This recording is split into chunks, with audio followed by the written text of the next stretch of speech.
Hermanos y hermanas, muchas bendiciones en el Señor Jesús y te doy nuevamente la bienvenida a este espacio. Fórmate y vive la fe en Dios. ¿Qué significa que Cristo sea Rey de mi vida, Rey de mi familia? Que Cristo sea Rey de mi parroquia, Rey del universo. Celebramos a Cristo, el Rey del universo, y vamos a ver algunos elementos importantes que nos da la palabra de Dios para que podamos nosotros reflexionarlos en nuestra vida. En primer lugar, llama mucho la atención el capítulo 34 del profeta Ezequiel. Nos dice que el rey es un pastor misericordioso y él dice: yo mismo voy a ir a buscar a mis ovejas. Ese pastor que es misericordioso, que sale al encuentro a buscar a las ovejas. Es importante saber que de ese encuentro es que parte toda la vida cristiana. Y ese encuentro de Jesús no es un encuentro con un sistema, no es un encuentro con la estructura, no es un encuentro con el corazón, es un encuentro contigo. Y Jesús, al encontrarse contigo, se va a encontrar con lo que eres realmente, no solamente lo que la gente ve, porque hay muchas cosas en ti que la gente no las ve. Como decía un pensador, el ser humano tiene guerras internas que los otros no pueden verlas. Jesús sí las ve. Cuando Jesús se encuentra contigo, ve esas historias, esas heridas. Por eso ese encuentro del Señor, del Rey, con tu vida es un encuentro de sanación, de liberación. Voy y busco yo personalmente a mis ovejas, dice el Señor aquí en el profeta Ezequiel. Hay gente que tiende a esconder las realidades que no le suenan tan agradables. Y gente que dice: no, yo no quiero hablar de eso. No me toque ese tema porque no quiero hablar de eso. Porque es lo que tendemos a hacer con las cosas que no nos gustan. Sin embargo, Jesús quiere reinar precisamente en toda nuestra vida. Y para que Él reine en mi vida, para que Él reine en mi historia, para que reine en mi casa, para que reine en mi familia, entonces tengo que darle espacio al Señor Jesús para que Él sea verdaderamente el Rey del universo. Es el punto de partida de nuestro ser cristiano. Repito, ese encuentro con el Rey que es pastor, según nos lo presenta el profeta Ezequiel. Ese Rey es un Rey victorioso también. Es un Rey victorioso. Y esa victoria del Rey nos la presentará San Pablo en su primera carta a los Corintios, en el capítulo 15. Dice que va a hacer estrado de sus pies a sus enemigos. Hacer estrado de sus pies a sus enemigos. ¿Qué es un estrado? Un estrado es un lugar donde se colocan los pies, donde se pisotea lo que se pisotea. Y a veces nosotros tendemos a pensar que la ternura y la compasión van en contra de la majestad o del poder. Por eso la gente que tiene mucho poder a veces como que teme mostrarse muy tierno con sus seres queridos. Imagínense un jefe muy poderoso y que le tenga miedo a la ternura con sus empleados, porque entiende que la ternura es signo de debilidad. En Jesús no es así. En Jesús vemos al pastor tierno, pero también vemos a ese rey que hace estrado de sus pies a sus enemigos. Estrado de sus pies a sus enemigos. ¿Y cuáles son los enemigos principales del reinado de Dios? Es el pecado. Entonces, si nosotros vivimos la festividad de Cristo Rey del universo, tenemos que hacer estrado de nuestros pies, pisotear el estrado de nuestros pies a nuestros enemigos. Y el enemigo puede ser la mentira, el enemigo puede ser el pecado de la lujuria, el pecado del odio, el pecado del rencor, de la envidia, el pecado del robo, el pecado de la infidelidad, de la muerte, el pecado de la calumnia, de la crítica. Hay que hacer estrado de sus pies a esos enemigos y pisotearlo. Pisotear todo lo que lleve a la contrariedad del plan de Dios. Todo lo que se oponga al plan de Dios debemos pisotear y convertir ese pecado en un estrado, pisotearlo. Así es que el Rey del universo se hace vida en nosotros, la desobediencia, el orgullo. Y cuando reconocemos a Jesús como Rey, sabemos que al Rey se le obedece, no cuando yo quiero, sino siempre. Al Rey, el Rey manda. Y si Jesús es mi Rey, me da el mandato en la palabra de Dios. Y entonces yo le obedezco a ese Rey. El Evangelio de San Lucas en el capítulo 15 nos presenta una parábola muy hermosa. Y es ese rey que preparó un banquete y entonces invitó a sus amigos, a los convidados. Y ellos no quisieron ir. Hubo uno que dijo, no, yo compré un campo y tengo que ir a verlo y por tanto no puedo ir a ese banquete. Otro dijo, compré unas yuntas de bueyes y entonces estoy trabajando y que vaya otro día yo voy, pero no, ahora no puedo ir. Otro dijo, mira, lo que pasa es que acabo de casarme y obviamente no puedo ir, tengo que atender, ¿verdad?, a mis asuntos. El que reconoce a Dios como Rey, entonces empieza a abandonar tantos peros. Y yo te pregunto a ti ahora individualmente, ¿cuál es tu excusa? Compraste un campo, compraste unas yuntas de bueyes o te casaste, que fueron las tres excusas que vemos ahí en el texto bíblico de Lucas que acabamos de mencionar. Pero la tuya, ¿cuál es? ¿Cuál es tu excusa para no ir al banquete de bodas del Cordero? Para no ir a la Eucaristía. Y veo que mucha gente tiene muchas excusas. Hermano, ¿y por qué usted no está yendo a misa? Ay, no, lo que pasa es que ahí empiezan a buscar excusas y muchas excusas.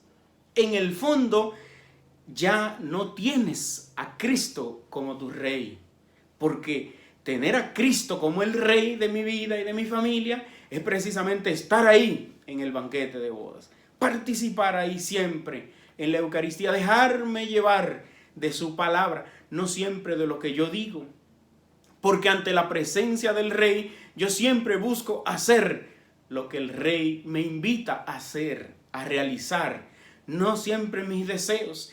Y si nosotros tenemos a Jesús como nuestro Rey, entonces nuestra voluntad se ve supeditada ante la voluntad del Rey. Pero siempre vivimos poniendo excusas y por eso esta lectura nos llama a ser obedientes, a ser obedientes ante el Rey, ante nuestro Dios, ¿Cuáles son tantas ocupaciones que tiene el trabajo? No es que puse un negocio y ahora entonces tengo un negocio y ese negocio no me permite ir a la iglesia y el Señor sabe, entonces buscamos autocomplacencia y Dios me conoce, Él sabe que yo lo amo muchísimo, pero estamos dejando entonces de lado el llamado de Dios.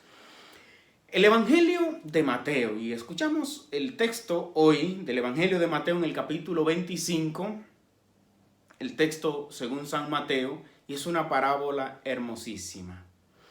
El Rey del universo viene a ser, además de ser compasivo, además de poner el enemigo bajo sus pies, como nos dice San Pablo, su primera carta a los Corintios en el capítulo 15, ahora el Evangelio de Mateo, capítulo 25, nos dice que el Señor viene a ordenar, a poner orden. Cuando leemos aquí, después del versículo 31 en adelante, el Señor viene a separar y saca unas ovejas y la pone a la derecha, otra a la izquierda, porque lo que está todo junto crea confusión. Entonces el Rey del universo viene a poner orden a los hogares. El Rey del universo viene a poner orden en tu vida, en tu ser. Porque la confusión va a ser lo opuesto a lo que está bien ordenado. Y un signo del pecado es precisamente la confusión. La confusión convierte al ser humano en un esclavo. Y no es libre. El que está confundido no es libre. No es libre. El que está confundido ha perdido la capacidad de distinguir el bien del mal. A saber claro la diferencia entre lo claro y lo oscuro. A saber la diferencia entre lo bueno y lo malo, entre el odio y el amor. El que está confundido entonces no sabe diferenciar entre lo justo y lo injusto, entre el amor y el odio. Si ama, ¿verdad?, a la esposa o no la ama, está confundido. Si ama a su familia o si quiere seguir adelante o no quiere, está confundido. La confusión permite, ¿verdad?, hace que los hombres y las mujeres no se den cuenta con claridad de su realidad biológica. Y por eso hay mucha gente diciendo, yo no sé si soy un hombre que estoy preso en el cuerpo de una mujer, o no sé si soy una mujer presa en el cuerpo de un hombre, porque eso ha venido a traer la ideología de género. Ha venido a confundir la naturaleza humana y por eso hay mucha gente confundido. Por eso es un signo del pecado, la ideología de género. Mucha gente confundido, en confusión, y el que está confundido perdió su identidad, su naturaleza, por tanto es un esclavo. Siempre está pensando en su confusión y tratando de salir de esa confusión y ya deja de pensar en otra cosa y se convirtió esclavo de lo que está confundido. El Rey del universo precisamente viene a poner orden en la familia, a poner orden, a sacar en orden, y esa ordenanza, ese ordenar del Señor Jesús trae paz a los hogares. Así que si quieres saber si tu casa está en orden con el Rey del universo, entonces vamos a ver la paz que hay en la pareja, en el hogar, con los hijos, en tu vida interior, en tu vida de fe. Porque si está todo en orden, tenemos paz. Si vivimos la vida ordenada, hay paz. Sabemos priorizar lo más importante de lo menos importante. Entonces, el desorden, la confusión es signo del pecado. El orden, la paz es signo de que Cristo está reinando en mi vida. Ese Rey que debemos preguntarnos, ¿quién es el verdadero Rey de mi casa y de mi vida? Como Pilato le preguntó a Jesús en el capítulo 18 del Evangelio de Juan, 18:37. Pilato le preguntó, ¿eres tú rey? ¿Eres tú rey? Nosotros debemos preguntarnos con seriedad, ¿eres tú el rey de mi vida? ¿El rey mío? Debemos hacernos esta pregunta. Es importante destacar que Pilato y Jesús están en el pretorio. ¿Qué era el pretorio? El pretorio es la casa donde vive el gobernador, en este caso Pilato, la casa donde vive el gobernador. Y era una casa al estilo romano, por tanto para los judíos era un espacio impuro. Y los judíos evitaban entrar en el pretorio porque eso era un lugar de impurezas.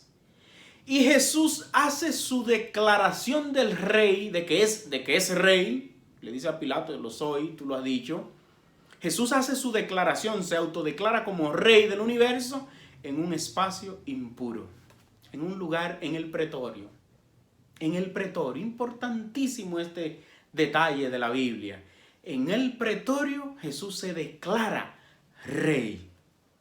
¿Por qué? Porque en nuestra vida también hay espacios que son como el pretorio. En nuestra vida también hay actitudes, hay acciones, hay palabras de impurezas, como todo lo que se hacía en el pretorio y este lugar impuro. Y allí Jesús, si nosotros le damos cabida, allí Él también se declara rey. Y por eso nos libera. Hermanos, la fiesta de Cristo Rey del universo es de sanación, una fiesta de liberación del pecado, es una fiesta de libertad. Es la fiesta de Cristo, el Rey del universo, Rey de nuestra vida, que en cualquier espacio, en cualquier lugar, aun cuando yo me siento pecador, cuando yo me siento infiel, cuando yo me siento miserable por el pecado, si le doy la cabida a Jesús, el Rey del universo, allí Él se declara como el Rey de mi vida, como el Rey que yo necesito que habite en mí. Pues pidamos a Dios, hermanos y hermanas, pidamos a Él que Él nos ayude a permitir que Cristo reine verdaderamente en mi vida. Y para eso tenemos que dejarnos llevar de estos tres elementos que hemos hablado. La compasión, un rey compasivo, pastor compasivo, rey victorioso que pone bajo sus pies sus enemigos, bajo el estrado de sus pies, ¿verdad?, a sus enemigos, pero también ese rey que viene a ordenar. Hay que escribir, identificar lo que no está en orden, lo que no está en orden para que sea Él quien lo ordene. Incluso que Él entre en el pretorio de nuestro hogar, de nuestra casa, en esos pleitos, en esas riñas, y Él sea quien lo ordene con el perdón, con la paz que solamente Él sabe traer a los hogares. Que Él te bendiga y sigamos orando unos por otros. Yo agradezco inmensamente a todos los que se mantuvieron en oración por mí para que yo superara el virus que tenía y que gracias a Dios ya ha sido superado en mi cuerpo. Que Él te bendiga, que Él te acompañe y que Cristo sea el Rey de tu casa, de tu vida, de tu familia, de nuestro país, de nuestro pueblo. Que Él te bendiga siempre en el nombre del Padre y del Hijo y del Espíritu Santo. Amén.